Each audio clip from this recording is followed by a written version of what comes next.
How are you doing now? Yeah. What's going on right now, Kurt? Everything good with you? Life's good? Yeah, I'm doing well.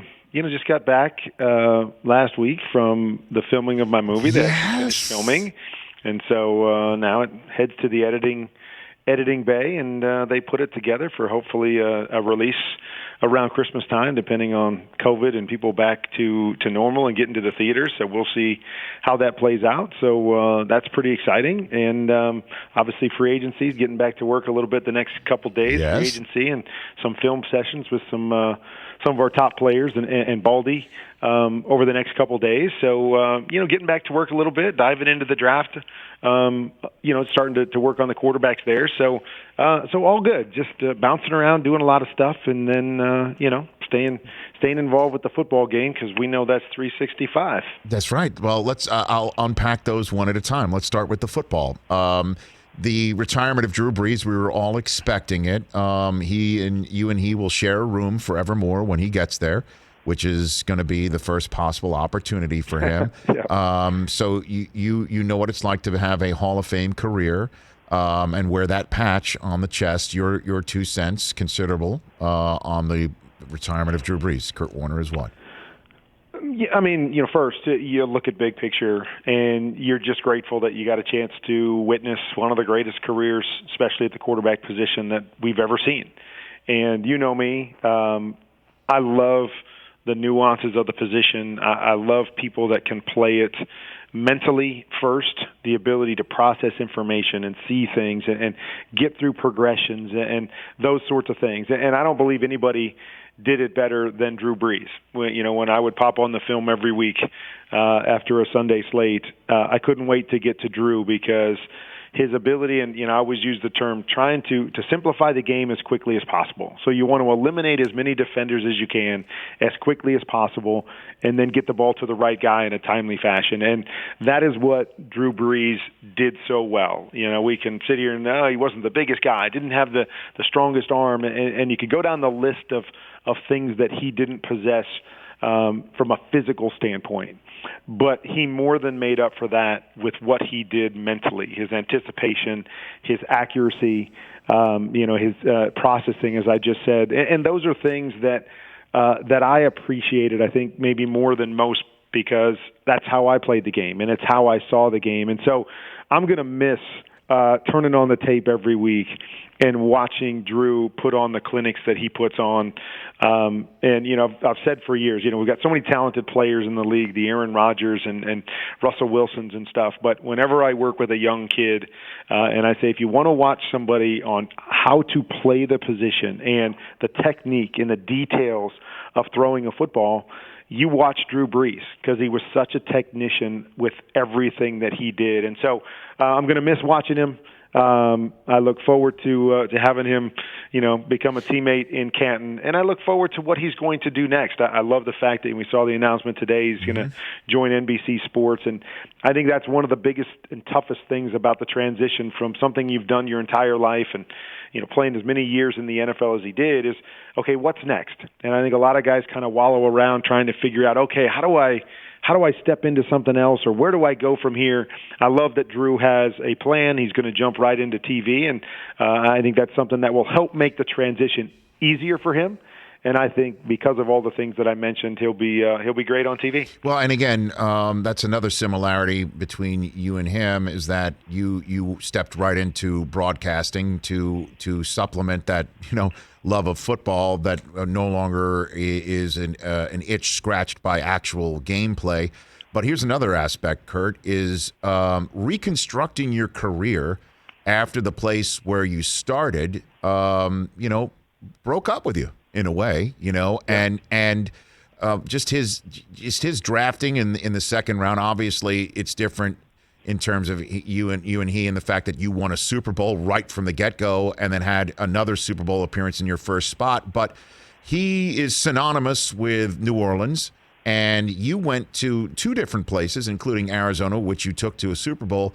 And, won a Walter Payton Man of the Year award. So you brought your philanthropy to a new town. What is that like? What do you think that's like, and what he's thinking about today that he's retired from the NFL with that on his resume? I think there's so many cool things about the way it played out. And as you said, when we hear Drew Brees' name, we automatically think of New Orleans. And I think a lot of people kind of forget about his time with the Chargers. But I love, some of those things. We could talk about, the 6-foot plateau. And, everybody's saying, oh, he's not prototypical. He can't play the game. He can't play quarterback in the NFL at that size. He opened up a door for so many guys to follow and for so many teams to look at the quarterback position differently. Because not only did he play the position, but he played the position inside the pocket, showing that you can be a great passer and a great pocket passer even at that size.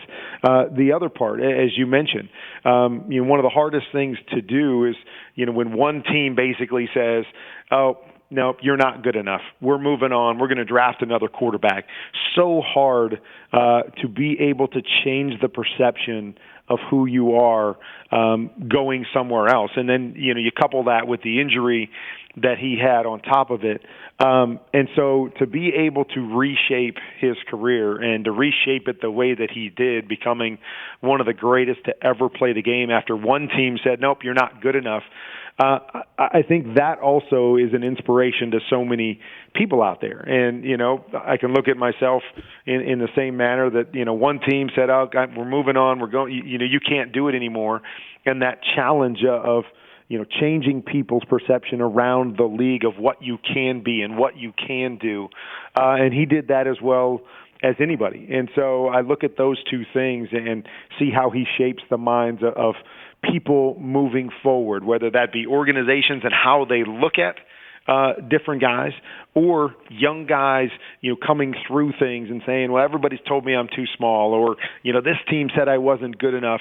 He changes the way that people kind of drive and move towards whatever their goals are because of some of the things that he accomplished. So he's going to be a storied career, something, we can sit back and say, I don't know if we're going to see much like this, even though the numbers are crazy now in the NFL. But just what he did, the consistency by which he did it is rare. And, just so much fun to watch him do what he did. And, as a fan, like I said, I was kind of holding out that maybe we get to see a little bit more, but excited for him and Brittany and the family. They've done so many wonderful things, and I don't think they're done yet. There's a lot more for him to accomplish, and I look forward to watching him in the next chapter. Kurt Warner here on the Rich Eisen Show. What is your first blush analysis of the quarterback class coming through in the draft that is kind of, bubbling now just beneath the surface now that free agency is about to hit and teams might fill roles in that regard through free agency? What is your first blush assessment of the quarterback class in 2021? Yeah, Kurt? I'm interested to see how this plays out. I've only studied a couple of the guys. I've really only studied Trevor Lawrence and Justin Fields so far, and obviously some things to really like about those guys. Also some things that I saw on tape that I thought got some things to work on. Oh, they're in the Warner's corner already? They're in the Warner's corner already, Kurt? These kids are... They're not there yet, but okay. They'll be there. Okay. They'll be there. But that's the case with every young quarterback, is that there's always going to be a lot to like, and then there's going to be some deficiencies that you sit back and go, okay, this is what they're going to have to be better at the next level if they're going to become what we think they can become. And that becomes this process. You know me, I'm not a huge draft guy or analyst when it comes to college to pro, because I just, there's so many factors that go into that I've seen guys that come out of college as great players and they never really progress in the NFL, and they kind of disappear. And then we've seen other guys like the Tom Brady's or maybe myself that, right, aren't all that coming out of college, but we continue to progress and grow and get better. And then, one day you find yourself, you're kind of at the top of the mountain. And so it's so hard for me to look at these guys, oh, this guy's going to be great. And this guy, I don't know if he's got it, because, there's so much that has to happen, and you have to put them at the speed and the complexity of the NFL and then really assess them. So, so much of this is just speculation. But again, I think we've got a class that shows a lot of really good things, and finding themselves in the right situations. A lot of these guys, I think, have a chance to be really good starters in the NFL. But from what I've seen, and as I said, I've really only studied two guys in depth. Yeah. There's also some deficiencies there and things that I think they're going to have to get better at to become the upper echelon of an NFL quarterback. What's Trevor Lawrence's deficiencies that you saw, Kurt? I think there's a couple things that, sometimes he gets away from his technique. And when I say that, I mean he can get really wide in his base. And when he tries to put the ball out there, there's times to me that the ball hangs a little bit. And, hanging in college is different than hanging in the pros. Oh, yes, the ball hangs it all on you, gets away from you, doesn't get there as quick as you want it to, that goes the other direction.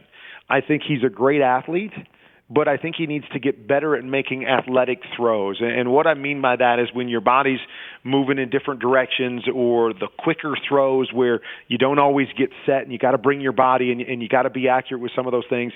I think there's some things that he's got to work on there. He's a great athlete, though. I mean, he can do so many things, from an athletic standpoint, but there's a way to play the position athletically. And I look at a guy like a Patrick Mahomes or an Aaron Rodgers and all the ways that they're able to throw the football and use their body and be accurate, when they're falling away from pressure and they're moving out of the pocket. And, some of those things that I think he's going to have to get better at, because you don't always get to set up in the NFL, right? It doesn't always get to be picture perfect. You got to make sure that you're ready for some of those things and be more fluid with some of those things, which is something that I think he'll have to get better at. In the NFL. Okay, that's your dog again. Is that you? We're going lone. Stella. Well, I got to tell you, Kurt. I think you're a lone wolf in criticizing Trevor Lawrence. I think that's what Stella's saying. You're a lone wolf. That is probably true. And I didn't criticize him. You're not criticizing. I know. Out the positives and the negatives, just analyzing the big picture. Kurt Warner, a couple of minutes left with Kurt right now. What is Alex Smith thinking right now, do you think? Because so many people are like, you know what? Urban was his college coach. Trevor needs to be coached by a professional, what it's like to be a professional. That's what Alex Smith is going to do. And I'm sitting here thinking, I don't know if that's what Alex Smith is thinking. He might come around to that. I mean, that might be what winds up happening. But what do you think's going through this veteran's head right now, Kurt? I just think what goes through Alex Smith's head is, come on, people. I mean, at some point, give me credit for being a good starter, a winning quarterback in the National Football League. It just seems like everywhere he goes, it's always like, well, we're going to find someone better. We're going to find someone better. I mean, happened in San Fran, then it happened in Kansas City, and now it happens in here's a guy that comes in after everything he's been through and leads them to the playoffs. And now it's like, we're going to move on. He's not good enough. It's just like, give me a little bit of respect on my name. It's got to be what Alex Smith is thinking, because he is so good in so many facets, and he would make any team better. That I'm sure he's just kind of going, what? I mean, how many times do I have to do this before I can find a home where somebody, will entrust the situation to me and not have to, always look over my shoulder. So I think that's the first thing that he's thinking.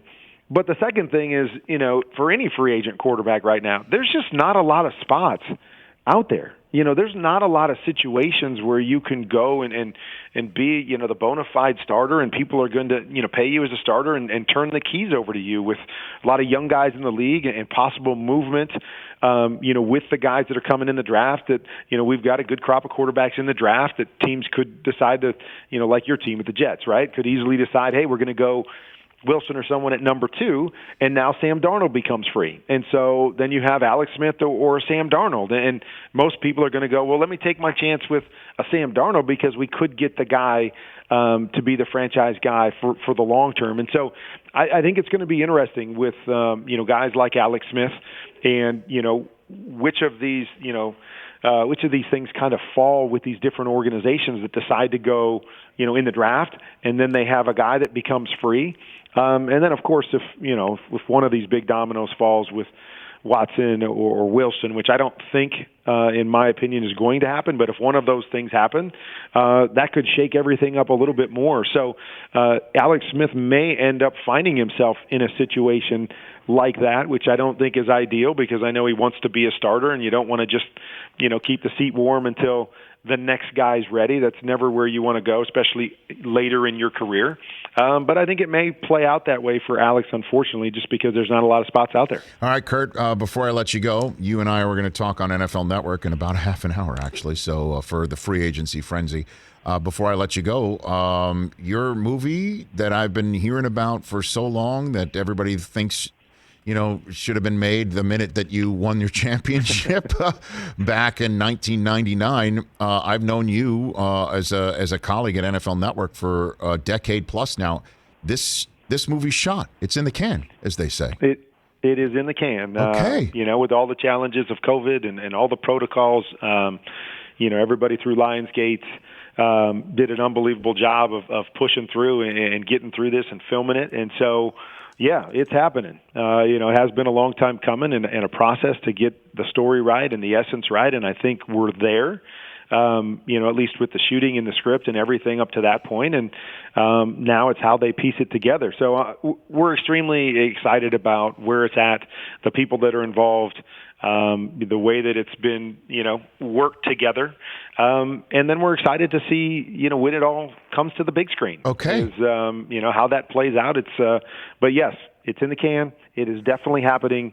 It really just comes down to a matter of when right now. Okay. So a few questions on this. The working title, or it's a title? Is the working title, or where you got a title right now for the film? The title is American Underdog. American Underdog. And Underdog. And I know you're played by the actor Zachary Levi, who's known best for being Chuck and Shazam for TV and film. And then there's some other important roles that I'm concerned about. First of all, Brenda Warner, played by who?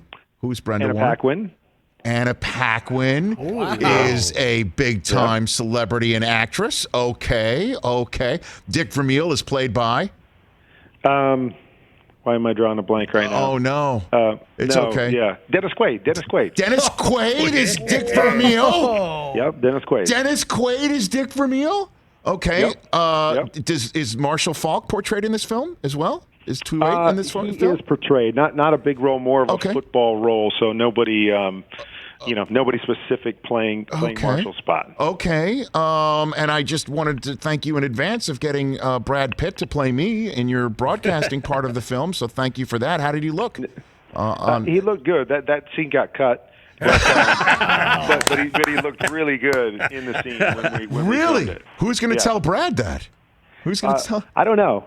Well, actually, I shouldn't say that. So I think they had a scene of you talking about how the Rams are going to suck now that Kurt Warner's taking over for Trent Green. So that scene may make the movie. We'll have to see. I never said that on SportsCenter. I never said that. But I think the thing is Brad Pitt doesn't have to play you for that. That's legit. We can just go back in the archives and find that one. So I'm assuming, since I never got a call, there is no NFL Network in American Underdog. It's just about your playing. Is it? It's just about that 1 year.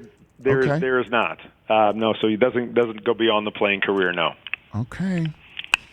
In the credits, there's a guy named Man in Chicken Suit. Are you serious? Yeah. Have you already looked this up? Yeah, I'm looking it up right now. Who's Man in Chicken Suit? That was me. Yeah, I don't know who played that role, but what's there's no doubt that it went back to arena football when we played in a place called the Barn. So Man in Chicken Suit had to be a part of the Barn, I'm assuming. All right, Kurt. These are many questions I have for now that you're outside of principal shooting. We'll handle it moving forward. Congrats on that. I'm very happy for you and the fam. Thank you. You got it. We are excited. All right, Kurt. Very good. I'll be invited to the Oscar party, I hope, one day. Well, yeah, I don't know. Let's not go that far. You can come to the premiere. I don't know. We'll make sure we have one of those. Kurt, if there's anybody who can go on another magic carpet ride, it's you, Kurt. Let's focus on the possibilities. Right. Okay. Well, we'll cross that bridge. But I look forward to talking to you more about it as we move forward for sure. Outstanding. Yeah. All right, Kurt. I'll chat with you on NFL Network in literally about a half an hour. We'll chat soon. All right. Sounds good, guys. Take care. There's Kurt Warner, everybody. Hey, you watched all the way to the end. Thanks for that. Watch more right here.